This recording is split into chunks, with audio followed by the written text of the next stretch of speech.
Nourishment, मतलब गट को पोषण देना। तो ये सबसे पहले तो हमें ये समझना होगा कि ये जरूरी क्यों है। तो ये जरूरी क्यों है, क्योंकि हर इंसान की बॉडी में जो गट के अंदर, ये हम समझ चुके हैं अब तक कि हमारे गट के अंदर बैक्टीरिया, माइक्रो ऑर्गेनिजम्स होते हैं, गुड बैक्टीरिया, बैड बैक्टीरिया होते हैं।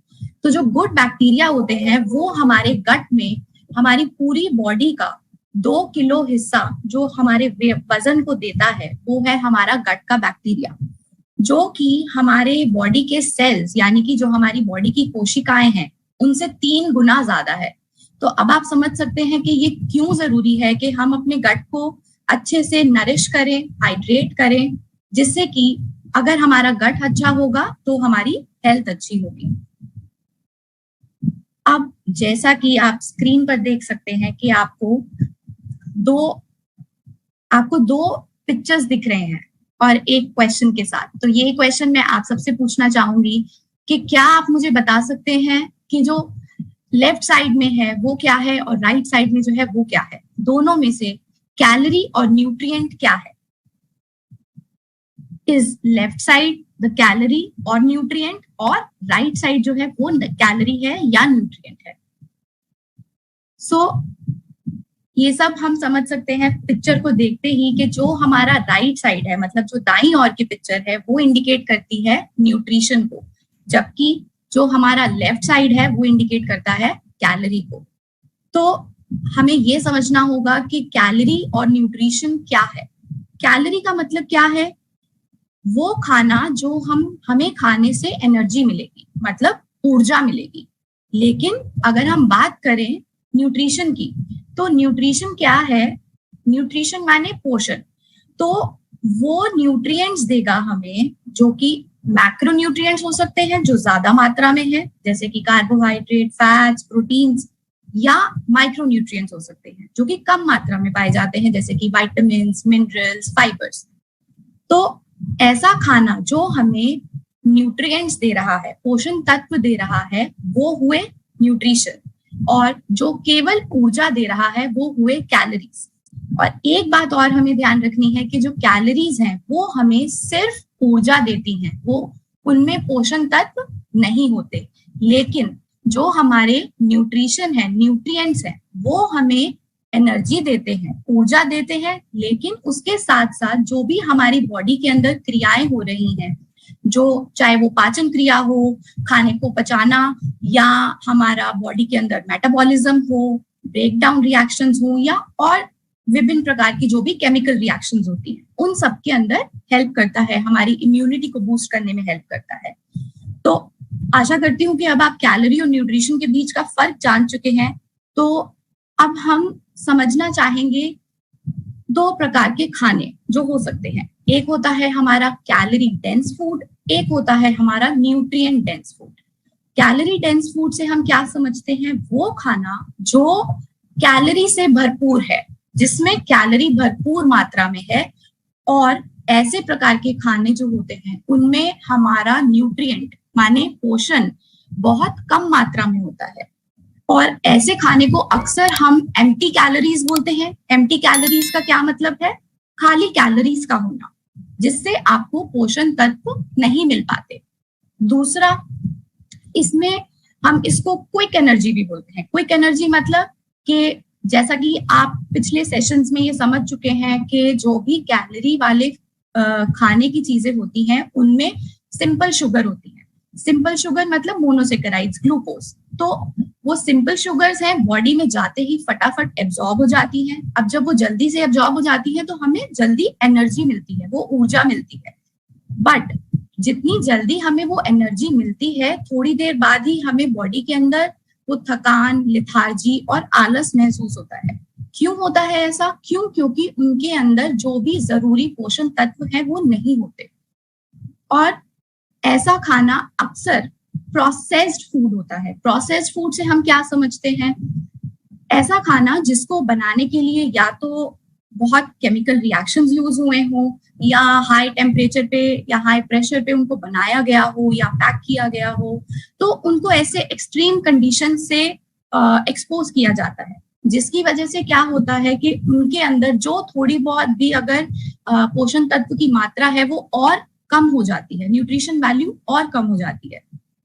अब जब उसके अंदर न्यूट्रिशन वैल्यू नहीं है तो ये हमारी हेल्थ के लिए भी अच्छा नहीं है। हालांकि हमें चाहे खाने में ही अच्छा लगे, बट लेकिन वो हमारी बॉडी को कोई फायदा नहीं पहुंचा रहे हैं, ये हमारी हेल्थ के लिए नुकसानदायक है। क्यों? क्योंकि इनमें सिर्फ ज्यादा मात्रा में शुगर और फैट्स पाए जाते हैं, तो ये हमारा वजन बढ़ाते हैं। वजन बढ़ाते हैं तो हमारा लिपिड एंड फैट प्रोफाइल जो है वो डिसबैलेंस हो जाता है, और हमें डायबिटीज की संभावना हो सकती है आगे जाकर, और हमें हार्ट इश्यूज हो सकते हैं।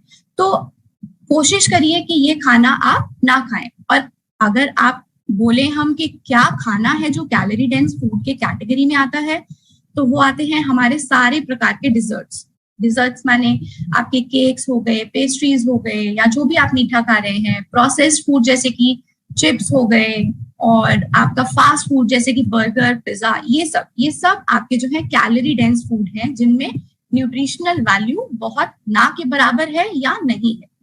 लेकिन यही दूसरी ओर हम देखते हैं राइट साइड, वो है न्यूट्रिएंट डेंस फूड।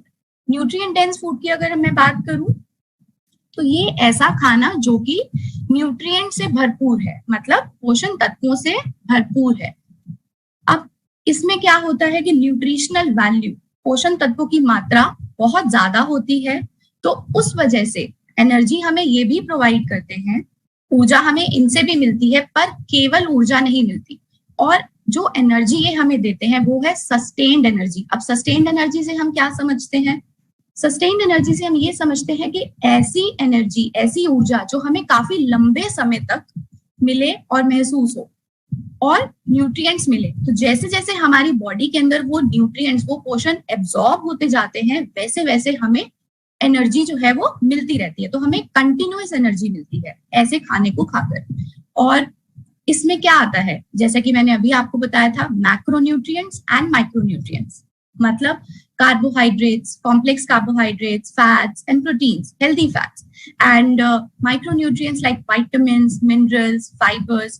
तो ये सब जैसे कि होल फ्रूट्स एंड वेजिटेबल्स हो गए, नट्स हो गए, सीड्स हैं, और आपके पास होल ग्रेन्स हैं, ये सब आपके न्यूट्रिएंट डेंस फूड हैं। तो ऐसे जो खाना है वो हमारी हेल्थ के लिए, हमारी ओवरऑल हेल्थ के लिए, हमारे गट हेल्थ के लिए बहुत जरूरी है। ठीक है, अब आप कैलोरी डेंस फूड और न्यूट्रिएंट डेंस फूड, आशा करती हूँ कि आप फर्क दोनों के बीच का समझ चुके हैं। अब जैसा कि आप ये पिक्चर में देख सकते हैं कि आपको दो इमेजेस हैं, left side and right side. Right side और लेफ्ट साइड दोनों में आपको दिख रहा है कि 150 कैलोरी ही लिखा है। अब अक्सर ऐसा होता है कि लोग बोलते हैं कि हम तो कैलोरी कंट्रोल करके खाना खा रहे हैं, तो हमारा तो वजन नहीं बढ़ेगा, हम सोच समझ के खाते हैं और हमारी सेहत अच्छी रहेगी। पर क्या आप जानते हैं कि सेम कैलोरीज का खाना जो है आप खा रहे हैं, आपको क्या उससे सेम न्यूट्रिशनल वैल्यू मिल रहा है? तो ऐसा नहीं है। यहाँ पर जैसा आप देख रहे हैं, लेफ्ट साइड में अगर मैं देखती हूँ, 1 कप पाइनएप्पल और आधा कप ब्लूबेरीज है, वो हमें 150 कैलोरीज दे रही है। तो इसको खाने से हमें क्या मिल रहा है? हमें फाइबर मिल रहा है, हमें पानी मिल रहा है, विटामिन्स एंड मिनरल्स मिल रहे हैं। बट लेकिन यहीं और मैं दाईं ओर देखूं तो यहाँ भी मुझे 150 कैलोरीज मिल रही हैं। आप 2 चॉकलेट्स खाते हैं, आपको 2 चॉकलेट्स खाने से 150 कैलोरीज मिल रही हैं, पर क्या आपको वही सेम न्यूट्रिशनल वैल्यू मिल रही है जो आपको लेफ्ट साइड का खाना खाने से मिलेगी? तो ऐसा नहीं है। इससे हमें सिर्फ एम्प्टी कैलोरीज मिल रही है, मतलब खाली कैलोरीज का मिलना, न्यूट्रिशनल वैल्यू नहीं है। तो अगर आप ऐसा सोच रहे हैं कि कैलोरीज तो बराबर है, मेरा वजन नहीं बढ़ेगा, भले वजन आपका मेंटेन रहे, पर क्या आपकी हेल्थ उतनी ही अच्छी रहेगी? तो ऐसा नहीं होगा। तो ये छोटी छोटी चीजें हैं जो आपको थोड़ी ध्यान रखनी है अपना डाइट चुनते टाइम। अब नेक्स्ट है हमारा हेल्दी प्लेट। आई थिंक ये पिक्चर जो है आप काफी बार देख चुके हैं, आप इस पिक्चर से फेमिलियर हैं सब। तो बट थोड़ा सा डिटेल में समझते हैं कि हम कैसे अपने प्लेट को डिजाइन कर सकते हैं। अब अक्सर अब इस प्लेट से हमें ये पता चल रहा है कि अगर हम अपनी प्लेट को 4 भागों में डिवाइड करते हैं, तो जो हमारी प्लेट के 2 भाग है, मतलब 50% जो है वो क्या है? सिर्फ फ्रूट्स एंड वेजिटेबल्स का होना चाहिए, और वही 25% जो है हमारा प्लांट प्रोटीन होना चाहिए, और 1/4 हिस्सा यानी 25% हमारा कॉम्प्लेक्स कार्बोहाइड्रेट्स होना चाहिए। तो अब सवाल ये आता है कि ठीक है, हमें ये तो पता है कि हमें प्लेट को इस तरीके से डिजाइन करना है, बट हमेशा दिमाग में ये आता है कि क्या बनाएं या क्या खाएं। तो आज हम आपको थोड़े से टिप्स और सुझाव देंगे जो आपको हेल्प करेंगे अपने हेल्दी प्लेट को डिजाइन करने के लिए। तो चलिए, हमारा पहला हमारा जो प्लेट का हिस्सा है that is 50% of our plate, मतलब कि फ्रूट्स एंड वेजिटेबल्स। तो फ्रूट्स एंड वेजिटेबल्स जब आप डिसाइड कर रहे हैं तो कुछ चीजें हैं जो आप अपने ध्यान में रखिए जो आपको हेल्प करेंगे अपने हेल्दी प्लेट को डिजाइन करने में। तो अब ये जो है ये सिर्फ हमारा खरीदने से ही शुरू हो जाती है ये क्रिया। अब आपको अब कुछ लोग होते हैं जो बोलते हैं कि रोज रोज कौन लेने जाएगा, कईयों को आलस आता है, कईयों के पास टाइम नहीं है। तो आपको क्या करना है कि आपको पहले से ही सोच के रखना है, आप अपने हिसाब से जो आपको कन्वीनियंट हो आप वैसे अपनी स्ट्रैटेजीज बना लीजिए कि आप मार्केट जाइए, आपको अलग अलग प्रकार की जो भी सब्जियां मिले और कोशिश कीजिए कि आप हर प्रकार की सब्जी को इंक्लूड करें। जो भी सीजनल फ्रूट्स हैं उनको आप इंक्लूड करें अपने डाइट में। तो इससे होगा क्या कि आपको सोचना नहीं पड़ेगा, आपके पास कभी भी स्टॉक का शॉर्टेज नहीं होगा, आपके पास हमेशा ऑप्शंस अवेलेबल रहेंगे। और हेल्दी ऑप्शंस चूज करने के लिए आप क्या कर सकते हैं, कई लोग हैं जो समय बचाने के लिए अदरक लहसुन का पेस्ट बनाया ले आते हैं। तो आप कोशिश कीजिए कि आप फ्रेश अदरक और लहसुन लें और आप उसका पेस्ट बनाएं। ज्यादा समय नहीं लगता, 2-4 मिनट की बात है। और अगर टोमेटो प्यूरी आप यूज करते हैं तो उसमें प्रिजर्वेटिव्स होते हैं, ऑलरेडी कब का बना होता है ये आपको नहीं पता। सो आप कोशिश कीजिए कि आप फ्रेश टमाटर लें, आप फ्रेश प्यूरी बनाएं, और या अलग तरीके से आप सब्जी में डालकर आप उसको यूज कर सकते हैं। तो आपको क्या कोशिश करनी है कि आप हर तरीके की सब्जी और फ्रूट कोशिश करें, सीजनल फ्रूट लें, जो भी सीजन में सब्जी अवेलेबल है वो लें। क्यों? क्योंकि उनमें पोषण तत्वों की मात्रा जो है वो भरपूर होती है। जो हमारे फ्रीज्ड होते हैं या बहुत टाइम से स्टोर करे हुए होते हैं उनमें न्यूट्रिशनल वैल्यू जो है कम हो जाती है। तो ये सब आपको ध्यान रखना है। अब बात आती है प्रिपेयर करने की। अगर हम बात करें फ्रूट्स की, तो फ्रूट्स में आपको क्या ध्यान रखना है कि जब भी आपको फ्रूट्स खाने हैं तो आप कोशिश कीजिए कि आप होल फ्रूट अपने साथ रखें। जब आपको खाना है आप उसको तभी कट करें, आप बहुत देर पहले से उसको कट करके ना रखें। तो अक्सर आपने देखा होगा कि सेब है, सेब अगर हम थोड़ी देर काट कर रख देते हैं तो वो ब्राउन हो जाता है, उसमें वो थोड़ा सा कालापन आ जाता है। तो उससे क्या होता है कि उसमें ऑक्सीडेशन हो जाता है। अब ऑक्सीडेशन क्या है कि खुला पड़ा रहता है, हवा के साथ वो रिएक्ट करता है और उसमें ऑक्सीडेशन हो जाता है, जिससे कि उसकी जो हमारी न्यूट्रिशनल वैल्यू है वो कम हो जाती है। ठीक है। दूसरा, अगर हम बोले फ्रूट्स आप अगर या सब्जियां हैं आप बहुत पहले आप काट के रख देते हैं, आपने ये भी देखा होगा कि खीरा अगर आप बहुत देर पहले, कुकुम्बर आप बहुत देर पहले काट कर रख देते हैं तो वो सूख जाता है, ड्राई हो जाता है, तो उसमें जो वाटर कंटेंट है वो कम हो जाता है। तो आप कोशिश कीजिए कि जब आपको खाना है आप उसको फ्रूट को तभी काटें और तभी उसको कंज्यूम करें। दूसरी बात सब्जियों की, तो सब्जियों में आपको ये ध्यान रखना है कि आपको जब भी सब्जी बनानी है तो आप उसको काटने से पहले वॉश करें, जिससे कि उसके न्यूट्रिएंट वैल्यू जो है वो पानी के साथ बह ना जाए। ठीक है। तो ये बात हुई हमारी खरीदने को लेकर या बनाने को लेकर। अब बात आती है हमारी पकाने को लेकर। तो पकाने में अगर हम बात करें तो हमारी इंडियन फैमिलीज में तब तक खाने को पका हुआ नहीं माना जाता जब तक हमारी सब्जियां पूरी गल नहीं जाती या उनका सब्जियों का रंग बिल्कुल चला नहीं जाता, तब तक हम बोलते हैं कि सब्जी कच्ची है, ये बनी नहीं है। तो पर लेकिन आपको क्या पता है कि आप जब इतना ज्यादा उसको इतनी देर तक पकाते हैं तो उसकी न्यूट्रिएंट वैल्यू कम हो जाती है। क्यों? क्योंकि उसको उतनी ज्यादा हीट मिल रही है, और कुछ विटामिन्स एंड मिनरल्स ऐसे होते हैं जो कि हमारे हीट सेंसिटिव होते हैं, जो ज्यादा हीट मिलने से वो उड़ जाते हैं, इवेपोरेट हो जाते हैं। तो हमें ये ध्यान रखना है कि हम सब्जियों को जब भी पकाएं तो इस तरीके से पकाएं कि उनका कलर ना जाए, वो थोड़े सॉफ्ट हो जाएं, हमें कच्चे ना लगे, बट उनका टेक्सचर मेंटेन रहे, जिससे कि उनकी न्यूट्रिशनल वैल्यू जो है वो बनी रहे। और दूसरी बात ये आती है कि हम अक्सर ऐसा करते हैं कि हम बहुत ज्यादा घी और तेल का इस्तेमाल करते हैं तड़का लगाने के लिए। तो आप जो भी तेल आप यूज कर रहे हैं, आप वो कोशिश कीजिए कि ऐसा तेल इस्तेमाल करें जो कि रूम टेम्परेचर पर सॉलिड ना हो, जमा हुआ ना हो, जैसे कि वनस्पति और डालडा, ये आपको नहीं यूज करना है। आपको जो रूम टेम्परेचर पे तेल है वो लिक्विड हो वैसा यूज करना है, जैसे कि कोल्ड प्रेस ऑयल है या ऑलिव ऑयल है, या जिन ऐसे ऑयल जिसमें म्यूफा या प्यूफा है, मतलब अनसैचुरेटेड फैट की मात्रा ज्यादा है, तो इस प्रकार का तेल यूज कीजिए। कुकिंग के टाइम पे आप हेल्दी अप्रोच और क्या कर सकते हैं, फ्राइड खाना कई लोगों को बहुत पसंद है, तो आप कोशिश कीजिए कि आप फ्राइड को अवॉइड करके आप शैलो फ्राई करें, और जहां तक पॉसिबल है, और जहां शैलो फ्राई आप कर रहे हैं तो आप कोशिश कीजिए कि आप स्टीम करके खाना खाएं या बॉईल करके खाना खाएं। तो डिफरेंट तरीकों से खाने को बनाएं जो कि आपका पोषण तत्वों की मात्रा को कम ना करे, मतलब उसका न्यूट्रिशनल वैल्यू जो है वो कम या खत्म नहीं होना चाहिए।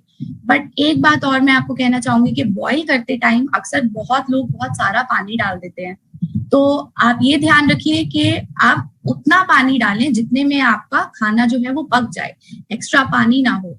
और अगर वो पानी बच भी गया है तो आप उसको करी के फॉर्म में यूज करें या आटा गूंदने के लिए यूज करें। आप उस पानी को फेंके नहीं, क्योंकि उस पानी के अंदर हमारे विटामिन और मिनरल्स जो हैं वो लीच आउट हो जाते हैं, मतलब बाहर निकल जाते हैं।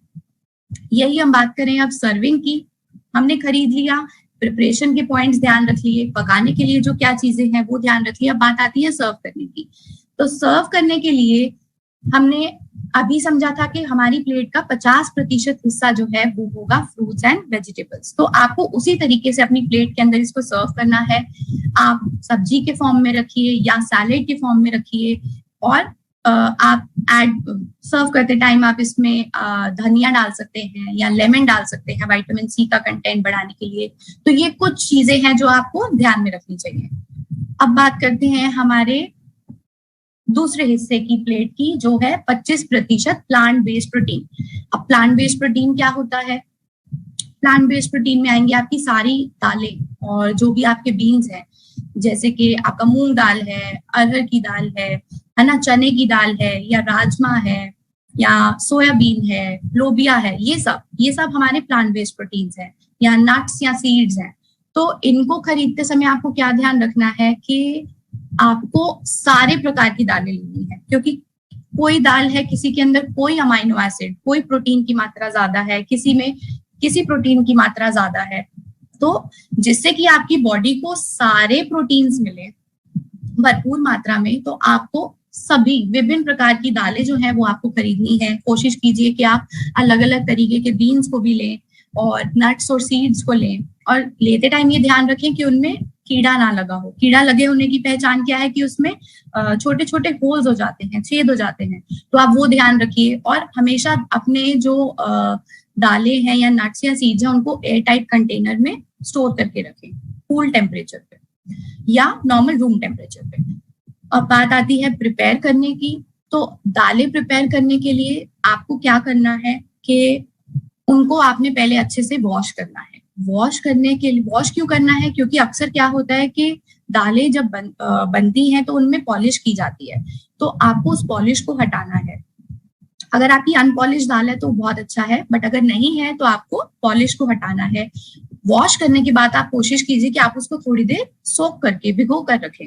अब ऐसा करने से क्या होता है, क्यों भिगोना है? एक तो वो जल्दी पक जाएगी, दूसरा उसमें जो कॉम्प्लेक्स प्रोटीन्स हैं उनको वो ब्रेक डाउन हो जाते हैं, तो जिसकी वजह से क्या होता है, कॉम्प्लेक्स स्ट्रक्चर सिंपल स्ट्रक्चर के अंदर कन्वर्ट हो जाता है और वो हमारे डाइजेशन में हेल्प करता है। और कुछ एंटी न्यूट्रिएंट्स होते हैं जो कि पानी में चले जाते हैं, तो जब हम उस पानी को हटाते हैं तो वो एंटी न्यूट्रिएंट्स हट जाते हैं, सिर्फ हेल्दी हमारी जो दाल है वो बच जाती है। अब अगर हम दाल पकाने की बात करें तो ये मोस्टली सभी इंडियन फैमिलीज में होता है कि सब अलग से तड़का बनाते हैं। पहले दाल को अलग से बॉईल करते हैं और अलग से तड़का बनाकर वो मिक्स करते हैं, तो और जिसमें कि हमारा भरपूर मात्रा में तेल और बहुत सारे मसाले डालते हैं। तो आप कोशिश कीजिए कि आप सिंपल एंड हेल्दी कुकिंग अपनाएं। आप दाल को बॉईल करते टाइम ही उसमें करी लीव्स और जो भी आपके तड़का आपने डालना है, आप उसको उसी में डाल दें, जिससे कि उसका फ्लेवर जो है वो बॉइलिंग के टाइम पे ही एक्सट्रैक्ट होकर उस दाल में आ जाए, ठीक है। और जब आप उसको सर्व करें, जब आप अपना 1/4 प्लेट का हिस्सा दाल से सर्व कर रहे हैं, तो आप सर्व करते टाइम उसमें ऊपर से जीरा डाल सकते हैं थोड़ा सा ऑयल में भून के, या आप उसमें हींग डाल सकते हैं, और आप उसमें धनिया डाल सकते हैं। आप धनिया डालते टाइम भी आपको फ्रेश धनिया ही डालना है, क्योंकि उसमें ऐसे फाइटोन्यूट्रिएंट्स होते हैं कि अगर आप उसको पका देंगे तो वो उड़ जाएंगे, इवेपोरेट हो जाएंगे। तो आप कोशिश करिए कि आप फ्रेश धनिया डालें। तो ये कुछ हेल्दी अप्रोचेस आप अपना दाल बनाने के लिए, या जो भी आपका प्रोटीन बेस्ड मील है, 1/4 प्लेट जो हिस्सा है वो आप ध्यान रख सकते हैं। अब नेक्स्ट बात आती है हमारी प्लेट का तीसरा हिस्सा, जो है 25% कॉम्प्लेक्स कार्बोहाइड्रेट्स। अब कॉम्प्लेक्स कार्बोहाइड्रेट से हम क्या समझते हैं? कॉम्प्लेक्स कार्बोहाइड्रेट्स आते हैं हमारे होल ग्रेन्स। होल ग्रेन्स मतलब जो हम, जैसे हमारा गेहूं है या बाजरा है, ठीक है, या रागी, ज्वार, ये सब हमारे कॉम्प्लेक्स कार्बोहाइड्रेट्स है। तो अब इनको खरीदते टाइम आपको इनका क्या ध्यान रखना है कि कोशिश कीजिए कि आप मल्टीग्रेन्स जो है अपने डाइट में इंक्लूड करें। सिर्फ गेहूं तक ही ना सीमित रहें, क्योंकि वो मैक्सिमम जो है लोग सिर्फ गेहूं ही खाते हैं। तो आप कोशिश कीजिए कि आप गेहूं के साथ साथ बाजरा है, ज्वार है, रागी है, वो सब भी आप लें। मल्टीग्रेन जो आटा है अपना वो बना लें। और आटा जब आप खरीदने जा रहे हैं तो आप कोशिश कीजिए कि या तो आप फ्रेश आटा पिसवाएं चक्की से। अगर आप फ्रेश नहीं पिसवा सकते तो आप ये कोशिश कीजिए कि आपके आटे के अंदर फाइबर जो है, जो चोकर जिसको बोलते हैं, ब्रैन, यानी कि उसकी मात्रा जो है वो भरपूर होनी चाहिए। ऐसा नहीं होना चाहिए कि बहुत ही ज्यादा रिफाइंड हो जाए वो आटा, तो वो नहीं होना चाहिए, ठीक है। और आटा पिसवाते टाइम आप मल्टीग्रेन आटा बनवा सकते हैं, आप उसमें चना पिसवा सकते हैं, सोयाबीन पिसवा सकते हैं, अपना जैसा जिसका प्रेफरेंस है उस हिसाब से आप ऑप्शंस को वेरी कर सकते हैं। अब बात अगर हम करते हैं प्रिपेयरिंग की, तो प्रिपेयर करते टाइम तो देखिए सिंपल है। आपको अगर आपने रोटी के फॉर्म में खाना है तो आप सिंपल अपना आटा गूंदेंगे, आप रोटी बना लेंगे। बट लेकिन अब रोज आप रोटी खाकर अगर आपको लगता है कि रोज सेम खाना खा रहे हैं तो आप वैरायटी ऐड कर सकते हैं। जैसा कि आपको पहले भी बताया गया था कि आप फर्मेंटेड फूड्स जो है वो अपने डाइट में इंक्लूड कर सकते हैं। तो जैसे कि इडली खाते हैं तो इडली में चावल को आप रिप्लेस करके रागी की इडली बना सकते हैं, है ना। आप रागी का डोसा बना सकते हैं। तो उससे क्या होगा कि अपना बैटर प्रिपेयर करके रखें, उसे फर्मेंट होने दें और आप डोसा या इडली का बैटर प्रिपेयर करें।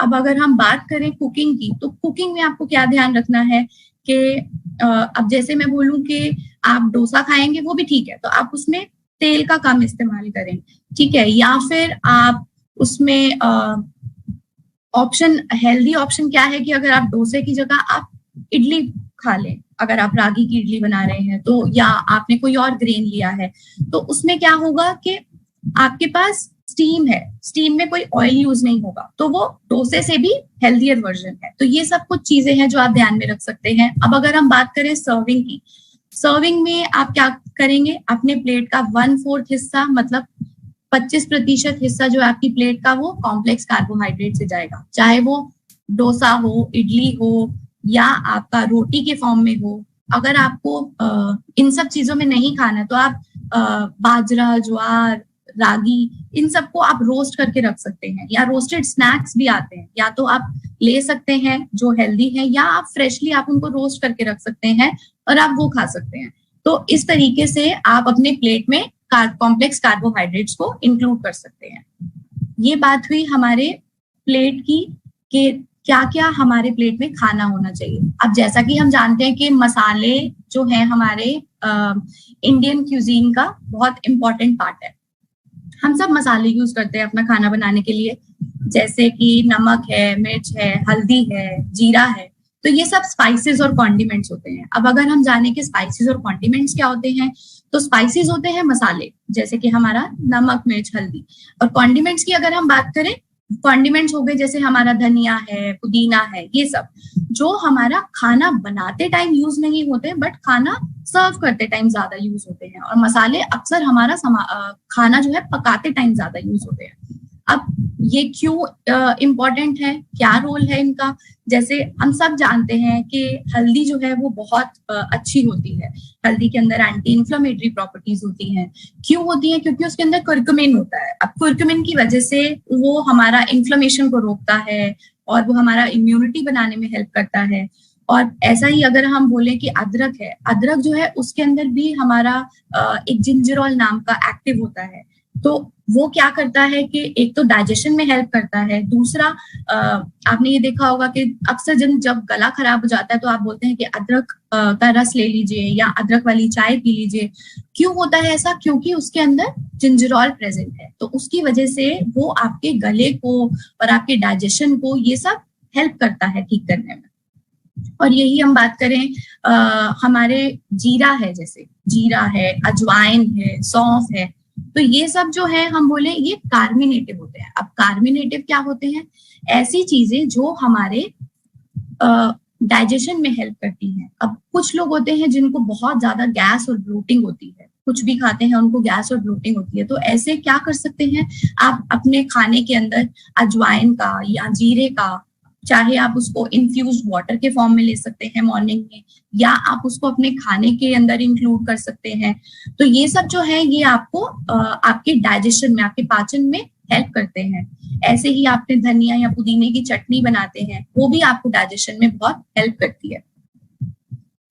तो अब ये सब बात हुई हमारी हेल्दी प्लेट की। अब मैं आप सबसे ये जानना चाहूंगी कि क्या आप जानते हैं कि हमारी बॉडी जो है उसमें कितना % पानी होता है? हमारी बॉडी के अंदर पानी होता है 60 से 70% हमारी बॉडी जो है वो पानी से बनी है। मतलब हमारा जो ब्लड है, ब्लड जो है वो 90% उसमें पानी है। और अगर हम बात करें हमारे ब्रेन की तो उसमें 75% पानी है। स्किन में 65% पानी है। तो हमारी बॉडी के अंदर पानी भरपूर मात्रा में है। हालांकि हमारे जो जोड़ हैं, जॉइंट्स हैं, उनमें भी 35% पानी होता है। तो इसलिए पानी जो है वो भरपूर मात्रा के अंदर प्रेजेंट होता है। तो हमें पानी, हमारी बॉडी को हाइड्रेट करके रखना है हमेशा। पर पानी हाइड्रेट करने से क्या होता है? हमारी ओवरऑल हेल्थ कैसे अच्छी होती है? हमारी बॉडी की परफॉर्मेंस को इम्प्रूव करता है। परफॉर्मेंस को इम्प्रूव करता है मतलब कि अब हमारा जो बॉडी के अंदर न्यूट्रिएंट्स हैं, पोषण को हर बॉडी के पार्ट तक पहुंचाने में हेल्प करता है। हमारी बॉडी के अंदर से जो वेस्ट है वो यूरिन के फॉर्म में उसको निकालने में हेल्प करता है। और जो हमारे जोड़ हैं, जोड़ों को लुब्रिकेट करने में हेल्प करता है। और ऐसे ही हमारा, अगर मैं बात करूं कि गट हेल्थ को कैसे हेल्प करता है, तो हमारे कॉन्स्टिपेशन को प्रिवेंट करने में हेल्प करता है। कॉन्स्टिपेशन क्यों? क्योंकि पानी ज्यादा होगा तो आपका जो भी मल है वो ड्राई नहीं होगा और आपका इजिली मोशन पास होगा। दूसरा, हमारे खाने को डाइजेस्ट करने में, उसको मिक्स करने में हेल्प करता है। और अगर हम बात करें इन्फ्लेमेशन की, तो जो हमारी गट की जो अंदर की लाइनिंग होती है वो भी हमारी, उसको मिकोसा बोलते हैं, जो कि पानी से बनी, उसमें भी पानी होता है, जो कि हमारे परमिएशन में, सामान एब्जॉर्ब करने में और इन्फ्लेमेशन से, बैक्टीरिया को वहां चिपकने से बचाता है। तो ये चीजें हैं जिसकी वजह से आपको बोला जाता है कि आपको अपनी बॉडी को हाइड्रेट रखना है। तो अब ये सब समझने के बाद आप इतना तो समझ गए होंगे कि आपको हेल्दी ऑप्शंस आपके पास क्या हैं और अनहेल्दी ऑप्शंस क्या हैं। जैसा कि आप इस पिक्चर में देख सकते हैं, बाई और जो भी आपको दिख रहे हैं, जैसे कि एरेटेड ड्रिंक्स हैं, आर्टिफिशियल जूसेस हैं, अल्कोहल हैं या शुगरी ड्रिंक्स हैं, ये सब आपके अनहेल्दी ऑप्शंस हैं। बट लेकिन अगर हम हेल्दी ऑप्शंस देखें तो वो क्या है? इन्फ्यूज्ड वाटर, कोकोनट वाटर, या आप हेल्दी जूस ले सकते हैं वेजिटेबल, या स्मूदी ले सकते हैं, या आप फ्रेश फ्रूट जूस ले सकते हैं। फ्रेश फ्रूट जूस में आप कोशिश कीजिए कि आप फाइबर के साथ लीजिए, उसको छान के ना पिए। तो ये सब कुछ चीजें हैं जो आपको ध्यान रखने हैं अपने गट नरिशमेंट के लिए।